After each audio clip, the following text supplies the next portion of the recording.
France n'a jamais été aussi riche, contrairement à ce qu'on veut nous faire croire, alors que la part des salaires dans la valeur ajoutée, dans la richesse du pays, n'a jamais été aussi basse. Donc augmenter les salaires, ce n'est que justice à la fois sociale et c'est une justice économique. Sociale parce que beaucoup trop de salariés sont avec des bas salaires proches ou très très proches du SMIC, donc ça c'est anormal.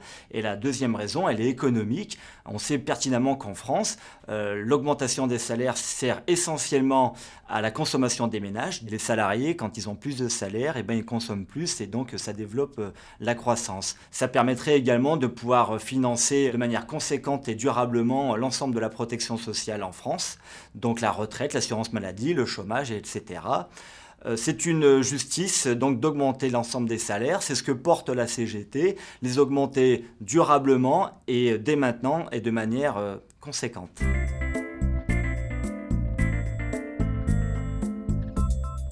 On constate malheureusement qu'il n'y a pas du tout de trêve estivale pour les organisations du travail anxiogènes et au contraire, on reçoit de plus en plus de salariés en mal-être.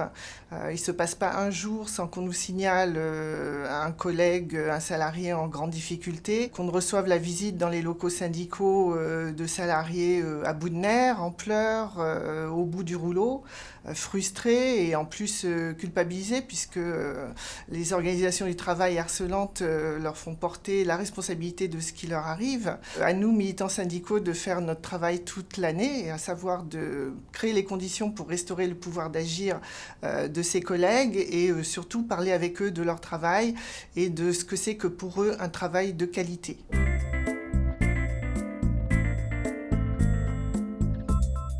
La CGT s'est assigné deux objectifs dans cette réforme des retraites 2013.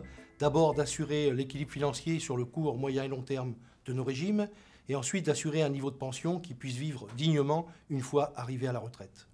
Pour ce faire, nous avons des propositions de court terme, notamment regarder ce qui se passe au niveau de la fraude fiscale. 80 milliards d'euros échappent aux caisses de l'État. 200 milliards d'euros sont donnés chaque année en aide aux entreprises. Il faut rogner sur ces 200 milliards. Et enfin, l'égalité salariale femmes-hommes à horizon 2023 permettrait de faire rentrer dans les caisses 10 milliards d'euros dès 2020. Sur le plus long terme, nous proposons la mise en place d'une modulation des cotisations en prenant en compte ce qu'est la réalité de l'entreprise aujourd'hui. Les entreprises dégagent beaucoup de profits avec pas beaucoup de salariés. Selon les secteurs, selon la taille de ces entreprises, il faut différencier le montant des cotisations sociales. La mise à contribution des revenus financiers des entreprises également permettrait de faire rentrer 20 milliards d'euros et l'élargissement de l'assiette de cotisation à tous les revenus permettrait de faire rentrer 10 milliards d'euros dans les caisses. Nous voyons que la question du déficit n'est pas un problème. Le problème, c'est quel choix de société pour demain concernant nos retraites. Et là, il s'agit d'un choix politique, bien entendu.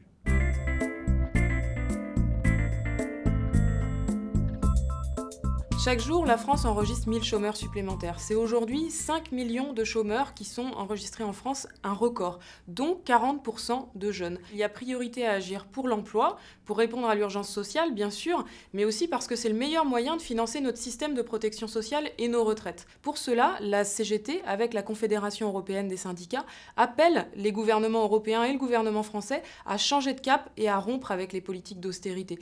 En France, cela passe d'abord par un plan de relance et le refus du plan d'économie qui est proposé par le gouvernement aujourd'hui, 14 milliards de coupes dans les dépenses publiques qui se traduiront d'abord par la baisse du pouvoir d'achat des fonctionnaires qui pour la 4e année consécutive ne voient pas leur salaire augmenter. Le deuxième levier d'action pour la CGT pour le plein emploi, c'est les 200 milliards d'exonérations fiscales et sociales qui sont consentis chaque année sans aucune contrepartie aux entreprises. Nous proposons de les conditionner à des politiques d'emploi et de salaire et avoir un vrai levier d'action pour l'emploi. Cette situation n'est pas une fatalité. Les solutions sont sur la table. Il est nécessaire maintenant d'avoir un rapport de force pour pouvoir les faire entendre. C'est la raison pour laquelle la CGT appelle massivement les salariés, les jeunes, les retraités à descendre dans la rue et à se mobiliser le 10 septembre pour faire entendre d'autres propositions pour nos retraites, notre emploi, nos salaires.